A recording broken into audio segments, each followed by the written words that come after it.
주시면 감사하겠습니다.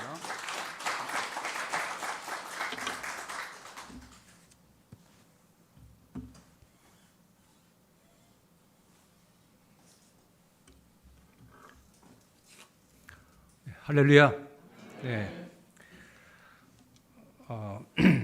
인도네시아에서 해피 센터를 통해서 빈민 사역을 하고 있는 최원금 선교사입니다. 하나님 나라 확장을 위해서 힘쓰고 애쓰는 삼위일체 교회에서 이렇게 함께 주일 예배를 드리게 돼서 너무나 하나님께 감사를 드립니다. 하나님의 놀라운 은혜가 앞으로도 계속 이 교회 위에 함께하기를 축복합니다. 저는 이 치아 임플란트와 또 몇 년 동안 못했던 건강 검진을 위해서 한국에 잠시 들어왔는데요. 검사 결과 이 수은 중독 수치가 정상 범위를 벗어날 뿐만 아니라 한계치를 더 벗어나서 조금 그 수은 중독을 빼는 치료가 필요한 상태에 있습니다. 또 인도네시아는 2차 접종까지 하지 않으면 입국이 되지가 않습니다. 다음 주에 제 2차 접종이 있게 되는데 접종도 하고 또 치료도 받고 이렇게 속히 들어갈 수 있도록 기도해 주시기를 바랍니다. 네, 먼저 오늘 선교 상황을 잠시 좀 말씀을 드리고 오늘 함께 읽은 본문의 말씀을 가지고 마무리 짓도록 그렇게 하겠습니다. 네, 우리 인도네시아는 여러분 아시는 대로 인구가 참 많은 나라입니다. 중국, 인도, 미국 다음으로 네 번째 국가고 2억 7천만의 인구를 가지고 있는 나라고요. 땅 넓이는 남북한의 10배가 되는 나라입니다. 섬은 세계에서 제일 많은 17,300개 정도의 섬을 가지고 있는 나라이고요. 또 한국과 인도네시아의 수교는 1973년도에 있게 됐고 인도네시아는 G20의 회원국이기도 하고요. 또 한국과 인도네시아의 교역량은 인도네시아로 볼 때는 한국이 세계 6번째가 되겠습니다. 그러니까 참 한국도 인도네시아도 굉장히 중요한 나라에 있다 보겠습니다. 인도네시아에서 기업하고 있는 한국인 기업체 수는 한 2,300개 정도의 기업체가 열심히 사업을 하고 있습니다. 코로나 상황은 세계적으로 다 고통을 당하고 있기 때문에 너무나 피부에 와 닿는 것인데요. 우리 인도네시아도 굉장히 심한 가운데 있고 한 20일 전에는 세계 확진자 수가 하루 확진자 수가 세계에서 제일 많다, 5만 명이 넘는다 이런 때가 있었고 지금도 하루에 코로나 사망자만 하루에 1,300에서 1,500명 정도 코로나 사망자가 발생하고 있습니다. 현지인뿐만 아니라 한국 교민들도 또 선교사님들도 이렇게 주변에 생명을 잃는 분들을 많이 접하고 있습니다. 너무나 이 코로나 상황이 심각한데 온 세계적으로 속히 종식되는 은혜가 있기를 소망합니다. 네, 이 코로나 시대 상황 속에서 저희 빈민촌에는 평상시에도 경제적으로 어려웠지만은 코로나 때문에 더 어려운 상황 속에서 어떻게 하면 이들에게 자립할 수 있는 기회를 줄 수 있을까 이렇게 기도하는 중에 그로박이라고 하는 우리 한국말로 하면 이동식 판매 수레입니다. 그걸 이렇게 제작을 해서 창업 자금과 함께 같이 전달을 하는 그런 이제 일을 시작을 지난해 했습니다. 이 그로박을 받는 가정은 우리 빈민 학교가 6군데에 300명의 학생이 있습니다. 그 학생 가정이 대상자가 되고 또 열심으로 이렇게 장사를 할 의향을 가지고 있는 가정, 또 기독교인이든 기독교인이 아니든 성경 암송을 할 수 있는 마음의 준비를 한 가정, 그리고 저에게 테스트에 합격한 가정, 그리고 시작을 하고 6개월이 지난 후에 1년 동안 자금을 조금씩 예축을 해서 1년 후에는 다른 창업을 하는 사람에게 자기가 직접 창업 자금을 전달할 수 있는 사람. 받기만 하는 것이 아니라 자기도 남에게 줘보는 훈련도 하고 또 그런 기쁨도 느껴보도록 하기 위해서요. 주는 것이 받는 것보다도 복되다고 하지 않습니까? 이제 그런 이제 의도로 추진을 했는데 지금 12가정, 12대에 매달 한 대씩 이렇게 수레가 나가서 지금 12가정에 나가 있습니다. 제1호는 올해 12월 달에 창업 자금이 다 모아지면 12월 달에 다른 창업하는 분에게 직접 제1호 받은 사람이 전달식을, 사업자금 전달식을 자기가 모은 돈으로 하게 되겠습니다. 참 어려운 사람들이 남에게 도움은 받아봤지만은 남을 도와준다는 것은 경험이 없습니다. 이제 이들에게 이런 훈련을 해서 앞으로 나도 남을 돕는 사람이 되겠다 하는 이런 실천적인 삶을 사는 은혜가 있도록 그렇게 시도하고 있는데 여러분이 생각날 때마다 이 이동식 판매 수레를 위해서 기도해 주시기를 바랍니다. 한번 보실까요? 그림을 잠깐. 네, 저희가 이 격식을 좀 높여주기 위해서 저희 해피센터 1층에서 저렇게 전달식을 합니다. 후원자도 있고 또 그 임원들도 있고 하여간 같이 모여서 저렇게 전달식도 하고 격려사도 하고 합니다. 그 다음 이렇게 우리 전달 받는 혜택 입는 분이 나와서 인사말도 하고 또 성경 암송도 하고요. 그 다음에 작은 트럭에 이렇게 실려져 있는 사랑 메토라고 쓴 저것이 이제 수레입니다. 저런 수레입니다. 어떤 사람은 닭튀김도 하고 어떤 사람은 음식도 만들고 어떤 사람은 커피, 라면도 끓이고 하는 자기 나름대로 그 그룹을 가지고 이렇게 사업을 합니다. 제가 사업을 시작한 분들에게 물어봤습니다. 예전에 일터에서 봤던 것보다 수입이 어떠냐 그랬더니 2배 정도 수입이 됩니다. 그래서 참 기뻤습니다. 그런데 저 보시는 떡볶이, 인도네시아에도 한국 분이 떡볶이로 굉장히 성공을 한 분이 계십니다. 그 분이 저희 또 빈민촌에 이렇게 무료로 처음에는 또 일정 기간 지난 후에는 아주 저렴한 가격으로 이렇게 떡볶이 재료를 제공해 주셔서 저것도 함께 판매를 함으로 인해서 그 그로박 사업을 하는 분들이 지금은 2배, 옛날보다 2배 정도 수익이 아니라 훨씬 더 많은 수입을 올리고 있는 상태입니다. 네, 그 다음 저희는 코로나 시대 전에는 이 어려운 사람들을 위해서 어떻게 섬길까 처음에 그렇게 기도할 때 정말 배고픔을 해결해야 어떤 일을 할 수가 있기 때문에 배고픔을 해결해 주자. 그리고 또 하나는 배고픔만 해결해 주면 내일 다시 배고플 텐데 모레 다시 배고프고 그래서 그 가난의 대물림을 끊어줘야 되겠다. 이렇게 해서 한 축으로는 무료급식 사업으로 계속해서 음식을 제공해 주고 또 한 축은 그들의 가난의 대물림을 끊을 수 있는 교육 사역을 하게 돼서 이 두 축을 돌리고 있습니다. 무료급식 사역은 저희가 코로나 전에는 한 주간에 2,100명분의 음식을 제공을 이렇게 해왔었는데 코로나로 인해서 함께 모여서 봉사를 할 수 없기 때문에 이렇게 쌀을 구입을 해서 트럭에 실어서 6군데의 빈민촌에 쌀을 나누는 일을 이렇게 해오고 있습니다. 쌀을 나눌 때 또 아이들에게 동기부여로 어떻게 하면 하나님께 더 가까이 갈 수 있을까 하는 마음으로 암송한 성경 말씀을 A4용지에 다 기록을 해서 저것을 제출하면서 쌀을 받도록 그렇게 했습니다. 부정적인 요소보다는 긍정적인 격려의 말씀을 주면서 성경에 더 가까이 가도록 그렇게 한 것이죠. 네, 우리 아이들, 저 쌀을 받으면 각 가정으로 가면 결국 300가정의 쌀이 이렇게 그들 가족들을 먹이게 됩니다.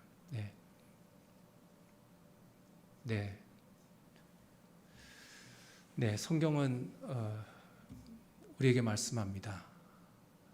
우리 같이 한번 읽어보실까요? 야고보서 1장 27절 시작.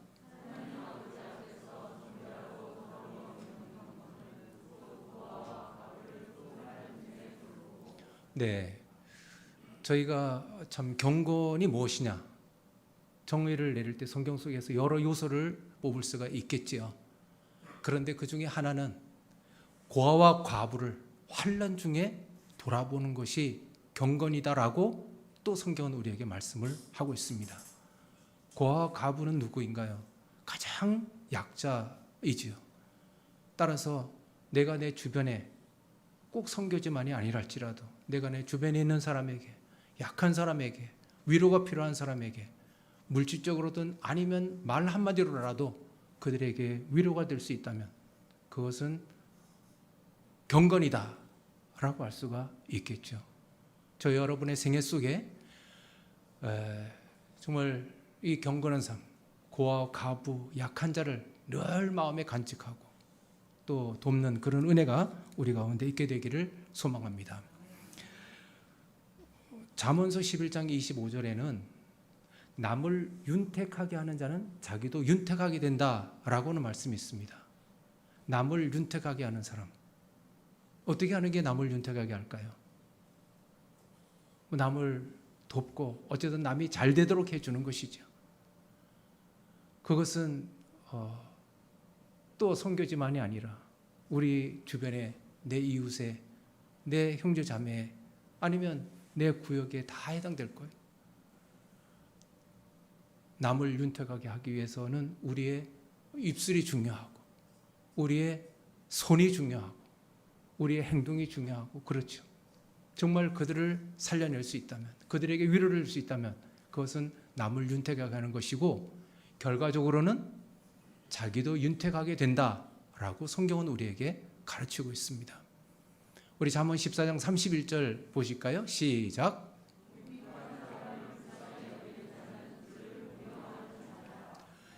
아멘. 궁핍한 사람은 불쌍히 여겨주면, 구패한 사람은 불쌍히 여기고 그들에게 힘을 주면, 그들을 도와주면 그들은 얼마나 위로가 되겠어요? 얼마나 새 힘을 얻고 다시 한번 살 의욕이 일어나지 않겠습니까? 그에게 참 도움이 되는 거예요.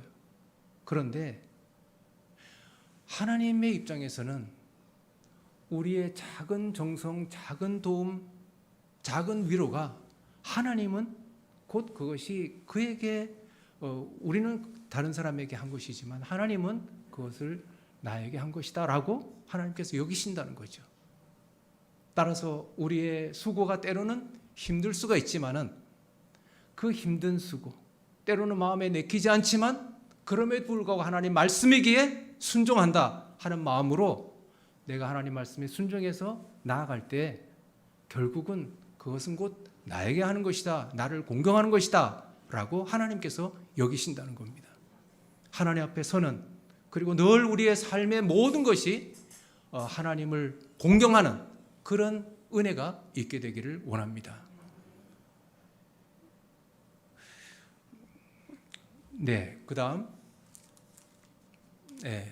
쌀이 잘 이제 수령이 곳곳 구석구석까지 가기 위해서는 또 잘 받았는지 하는 사인도 저희가 이렇게 받는 모습이었습니다. 네, 빈민학교 저희는 또 이제 교육사역 속에 빈민학교 6군데 300명의 학생이 공부를 하고 있다 그러죠.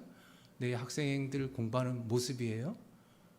참 커가는 이 아이들을 바라볼 때 보람이 있고, 정말 이들이 앞으로 장차 자기 가정의 가난의 대문을 꿀물 뿐만 아니라 그 지역사회, 나아가서는 그 인도네시아를 살려낼 주역이 될 것이라고 하는 이런 기대를 가질 때 참 힘이 됩니다.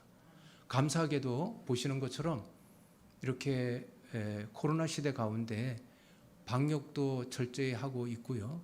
그런데 감사한 것은 그렇게 극성 부리는 코로나가 우리 빈민촌 6군데 6학교에 학생 한 명도 코로나 환자가 발생하지 않았다는 것이, 확진자가 없다는 것이 너무나 기적 같은 일입니다. 앞으로도 그렇게 되기를 계속 기도하고 있습니다.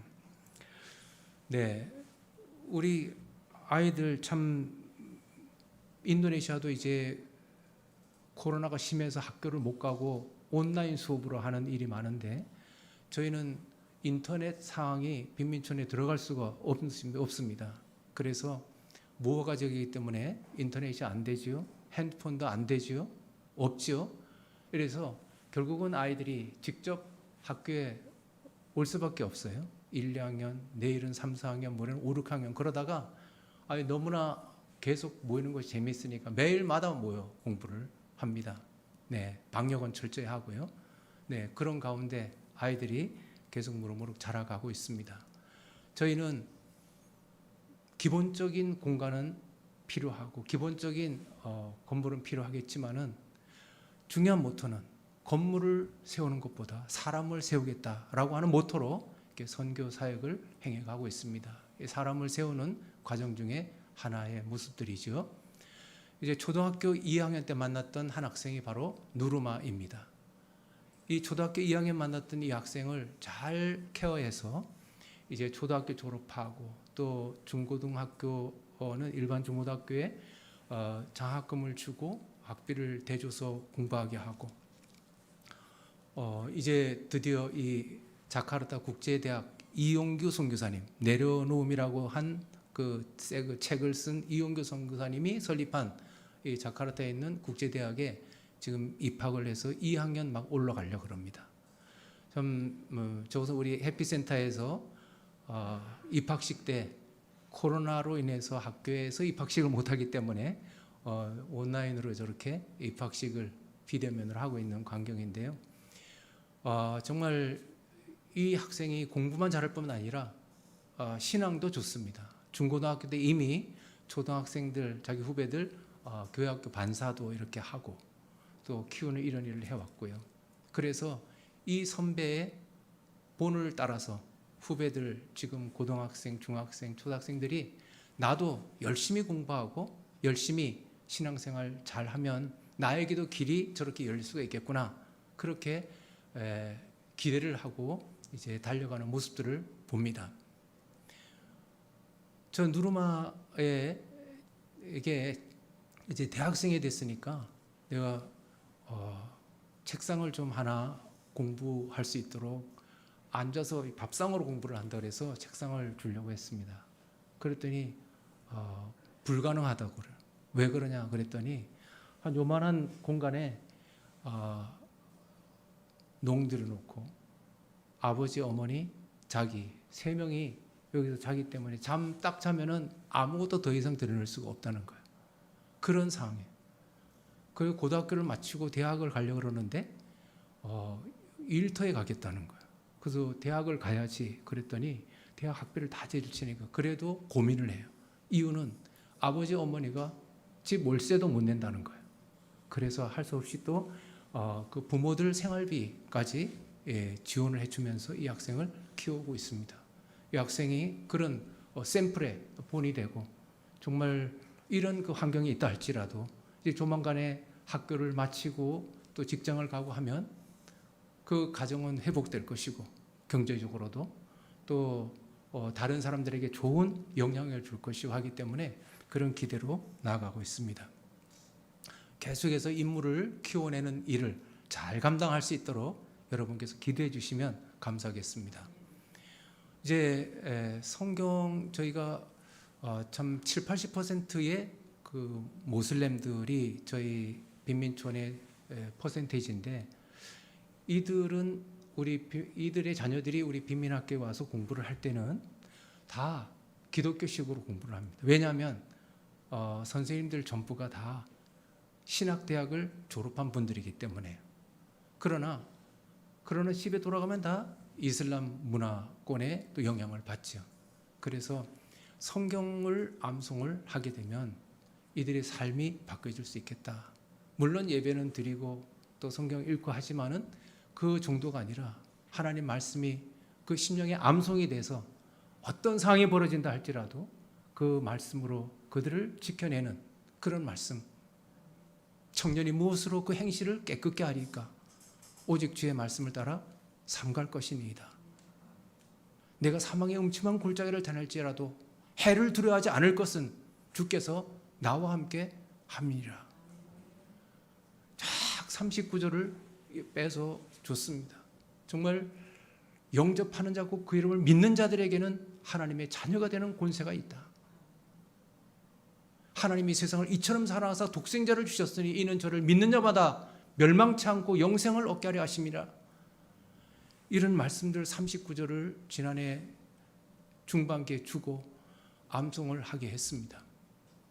그리고 당근도 12월 달에는 줬습니다. 성경 암송대회. 거기에 시상품은 대학생에게는 컴퓨터 노트북, 중고등학생, 초등학생 자전거, 선풍기 등등. 그래서 열심히 암송을 하고 그 다음 이어서 제가 경험이 있는데 지금도 우리는 민족 중에 역사적 사명을 띠고 이 땅에 태어났다. 뭐죠? 예, 제 초등학교, 옛날에는 국민학교죠. 예, 국민학교 때부터 매일마다 그거 아침마다 하지 않았어요? 그러니까 지금도 그거 안 잊어먹는 것처럼 하나님 말씀 지난해는 다 배웠지만 일주일만 안 하면 다 잊어먹겠다. 이렇게 해서 그 이후에도 계속 지금까지 아침 학교 수업, 일반 수업 하기 전에 39절 암송을 다 하고 그 다음에 수업을 날마다 하는 거예요. 그래서 제가 한 6개월 정도 지난 후에 체크를 해봤는데 무작위로 체크를 해봐도 너무나 암송을 다 잘하는 거예요. 그래서 제가 하나님 앞에 하나님 39절인데 읽다 보니까 더 애들이 암송하면 좋을 구절이 있는데 어떻게 하면 좋을까요? 그래서 한 29절만 더 줘야지. 그러다가 찾다가 더 플러스 돼서 결국 39절을 더 찾았습니다. 그래서 한 2달 전에는 제가 39절 플러스 39절. 그래서 지금 이제 69절을 암송을 계속 하고 있습니다. 한번 전에 거 보실까요? 전에 사진.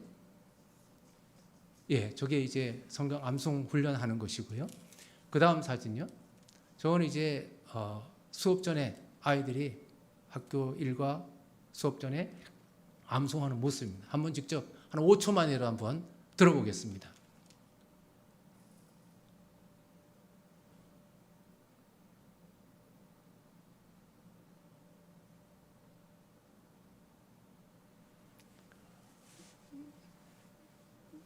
네, 준비하게 하시고 그 다음번에 영상이 또 있는데 그 영상은 초등학교 1학년인데 너무 암송을 잘해요. 5, 6학년 선배들보다도. 그래서 제가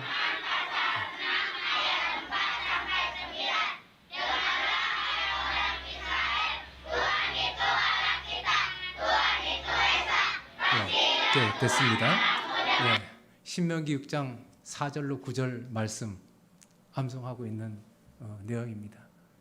어릴 때부터 앉든지 일어서든지 어디를 가든지 주의 말씀으로 양육해야 된다고 하는 그 말씀이죠. 말씀을 저렇게 암송을 하고 있는 겁니다. 잘하죠? 네. 그 다음 사진을 보시면 남자아이가 잘생겼습니다. 초등학교 1학년인데 이 아이가 이제 그래서 제가 초등학교 1학년을 할지라도 학년에 관계없이 왼쪽에 있는 아이요. 또 나이에 상관없이 정말 열심히 하면 암송을 잘할 수 있겠구나 하는 것을 보게 됐습니다. 네. 그다음 그 오른쪽에 있는 아주머니는 누구인가 하면 그 영상 2개 찾아 놓으세요. 예, 우리 아이하고 아주머니 영상 2번째, 3번째 영상이에요. 네. 그 오른쪽 아주머니는 12가정 중에 아까 그 그로박 받았던 수레 받았던 12가정 중에 한 가정의 어머님이에요. 근데 이제 우리 전달식 할 때 많은 분들 앞에 서서 암송을 너무 잘하는 거예요. 근데 이분은 글씨를 몰라요. 그리고 어떻게 암송을 잘하는가 했더니 초등학교 2학년 딸이 엄마에게 성경을 계속 읽어주고 그리고 암송해주고 해서 그 엄마가 글을 모르는데 암송을 너무 잘하는 거예요. 잠시 후에 들어보시면 뭐 인도네시아 말을 잘 모르시겠지만 얼마나 잘 암송하는지는 느낄 수 있을 거예요. 저분 이름은 이자예요. 저는 원검이고. 예, 괜찮죠 이름이? 예, 참 어떻게 이자인지 그것도 너무 신기한 일이더라고요. 아마 다음번에는 원리 합계가 또 암송을 잘하지 않겠나 그런 생각을 해봤습니다. 자, 한번 우리 학생하고 어머니하고 보겠습니다. 동영상 두 번째, 세 번째인데요. 네, 그러면 잘 하는 걸로 알고, 예, 넘어가겠습니다. 시간이 없으니까. 네. 네, 오늘 기도해 주시기는 이제 성경 69절 암송하고 있는 쉽지는 않아요, 사실. 저는 그 암송을 선생님들에게 학생들이 잘 외게 해라 정도가 아니고 선생님들이 학생들 앞에서 다 외우는 본을 보여라 그렇게 했습니다. 그래서 다 본을 보이고 그 다음에 학생들이 하거든요. 그럼 저는 선생님들 다 모임에서는 제가 또 다 암송을 하고 선생님들에게 그 말을 해야 힘이 있으니까 저도 그렇게 하고 있습니다. 저도 이제 39주 플러스 됐다 그랬죠. 그거 요새 전철 다니면서 줄줄줄 중얼중얼합니다. 저 아저씨가 뭐 하고 있나 이렇게 사람들이 생각할지 몰라요. 근데 저도 암송을 계속 더 해가고 있습니다. 근데 69절을 이렇게 한꺼번에 쫙 한다는 건 쉽지는 않은데 어쨌든 9절도 틀리지 않고 쫙 69절을 암송을 1년 내내 이제 시킬 거예요. 그래서 그 말씀이 그 삶을 완전히 지배하는 삶이 될 수 있도록 여러분께서 인도를 생각하면서 그 아이들이 다 암송을 잘 하기를 해주세요. 69절 암송 잘하게 해주세요. 그 기도는 꼭 좀 부탁을 드리겠습니다. 네, 디모데후서 넘어가죠. 디모데후서 3장 16절에는 이렇게 말씀하고 있습니다. 한번 읽어보겠습니다. 시작.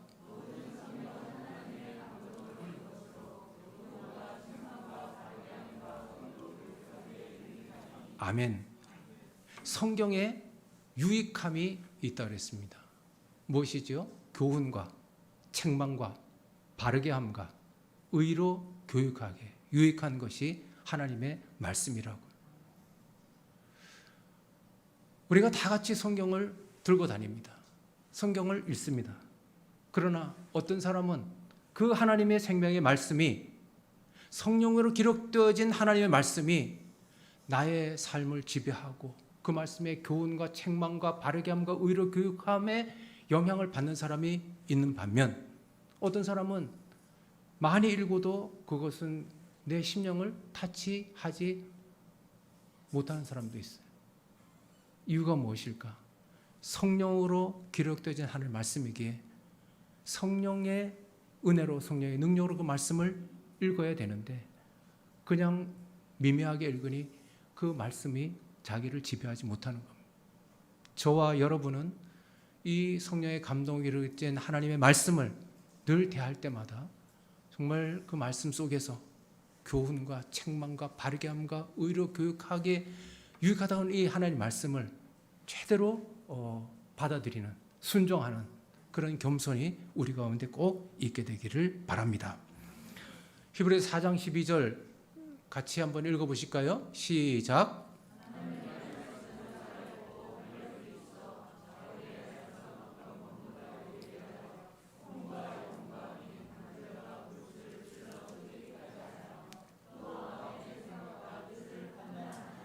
아멘. 네, 기독교는 하나님의 말씀이 생명이지요. 하나님의 말씀이 없다면 기독교는 존재할 수도 없을 것입니다. 성경은 신앙생활의 기준이고 표준입니다. 우리가 어떻게 이 하나님의 말씀을 대하느냐에 따라서 우리의 신앙생활이 이게 판가름 날 것입니다. 하나님 말씀 살아있다 이렇게 성경은 우리에게 가르치고 있습니다. 하나님 말씀은 살아있다 무슨 의미죠? 생명이 있다, 살아있다, 생명이 있다는 것입니다. 우리는 하나님 말씀이 살아있다, 생명이 있다. 왜 살아있을까? 왜 하나님 말씀이 지금도 살아서 역사하실까? 왜요? 하나님은 뭐 하시니까? 살아 계시니까. 예. 하나님 살아 계시기 때문에 그 하나님 살아 계신 그 하나님은 지금도 우리에게 그 말씀으로 역사하시는 줄로 믿습니다. 하나님 영이기 때문에 매임을 당하지가 않습니다. 장수에도 매임을 당하지 않고 시공간을 초월해서 우리에게 영향을 끼쳐냅니다. 그래서 아브라함에게 주셨던 말씀, 이삭, 야곱에게 주셨던 하나님의 말씀이 오늘 나에게도 우리에게도 영향을 미치는 것은 바로 시공간을 초월한 하나님의 말씀이기 때문입니다. 우리는 베스트셀러를 많이 접합니다. 그 베스트셀러 우리에게 좋은 정보를 제공하죠. 좋은 지식을 제공하죠. 그러나 내 메마른 영혼을 살려내지는 못하는 것입니다. 오직 성령의 감동 기록되어진 하나님의 말씀이 내 영혼을 살려낼 것이고 나를 새롭게 할 것이고 바로 그 말씀으로 말미암아 우리가 하나님의 사람이 된 것이 아니겠습니까? 저와 여러분 말씀을 더 많이 암송하고 더 많이 사랑하는 우리가 되기를 원합니다. 하나님 말씀 살아있고 활력이 있다 그렇게 말씀하죠. 활력이 있다.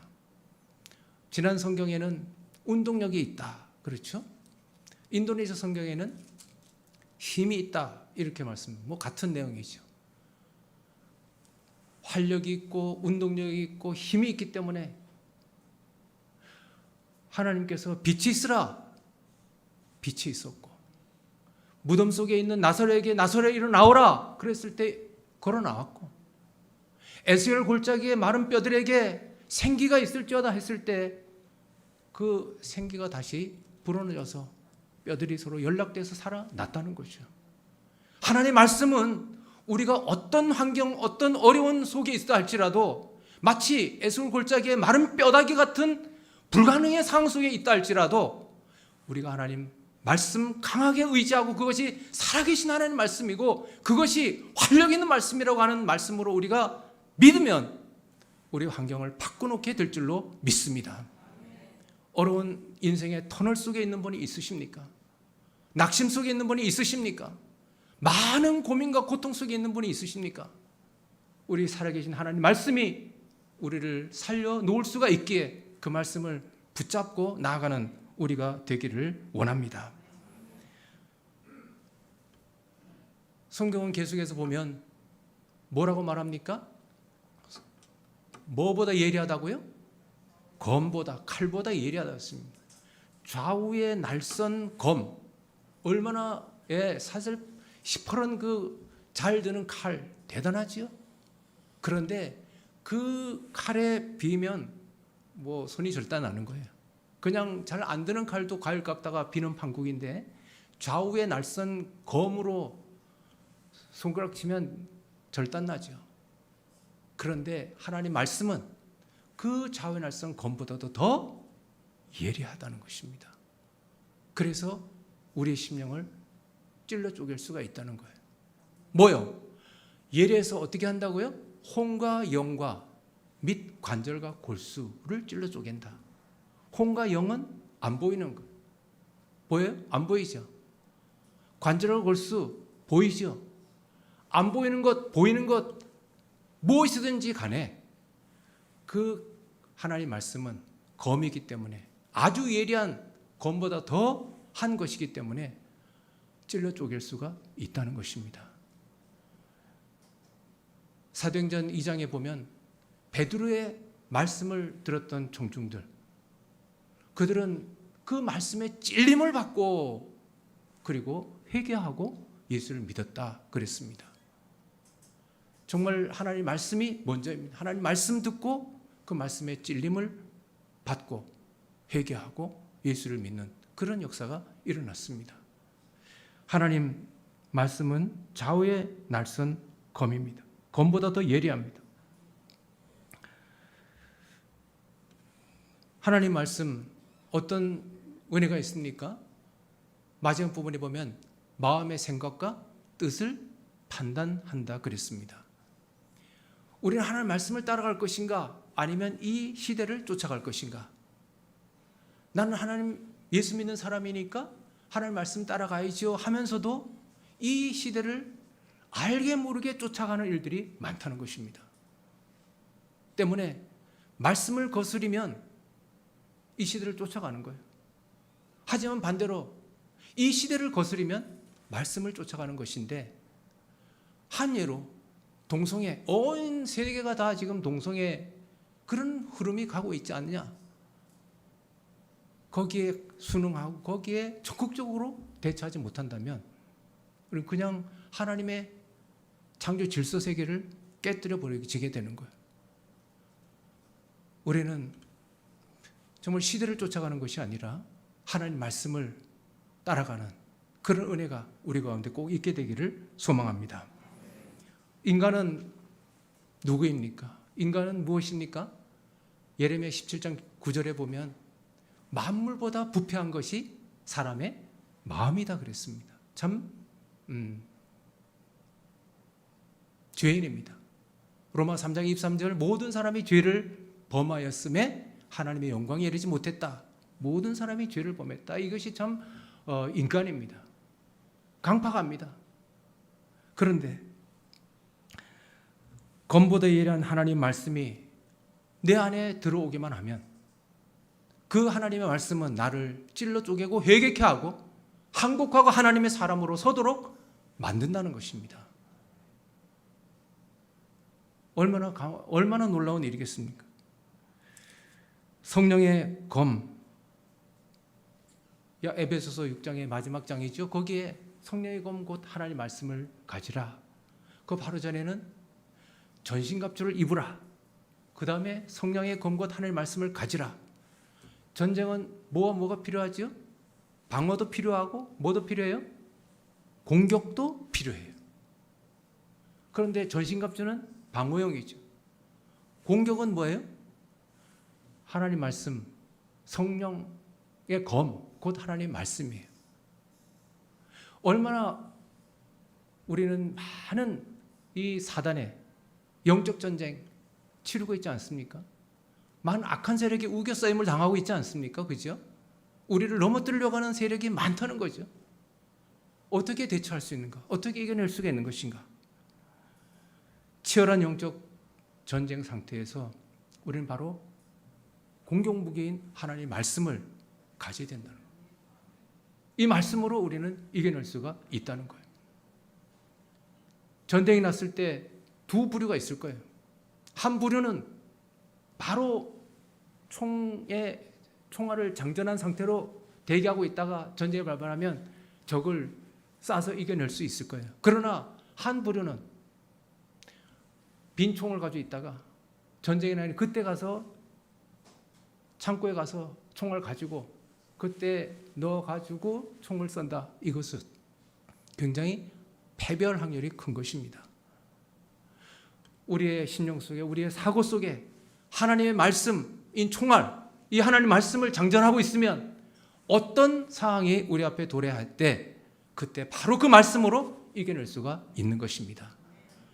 예수님께서 마귀의 시험을 받았죠. 마태복음 4장에.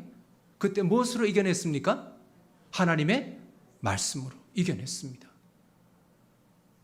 저 여러분의 생애 속에 이 빈민촌에서 암송하고 있는 이 69절, 아니 66권의 전부 말씀이 우리의 삶을 이끄는 그런 말씀으로 되기를 원합니다. 성경은 성경이고 이론은 이론이고 나의 삶은 나의 삶대로가 아니라 바로 하나님 말씀 그대로 나아가는 은혜가 우리 가운데 있게 되기를 원합니다. 특별히 할 수만 있다면 저 여러분의 삶 속에서도 총알을 장전하게 하나님 말씀 가장 많이 암송해서 어떤 상황이 도래됐을 때 그 말씀으로 마치 예수님께서 마귀를 대적한 것처럼 우리도 그렇게 대적하고 이겨내는 이런 은혜가 우리 가운데 있게 되기를 주의 이름으로 축원합니다. 기도하겠습니다. 살아계신 하나님 아버지 감사합니다. 저희의 삶 속에 이 무기인 성령의 권고 하나님의 말씀을 우리에게 주신 것을 감사합니다. 이 말씀으로 승리하는 저희 모두가 되게 도와주시기를 원합니다. 예수님 이름으로 기도드리옵나이다. 아멘.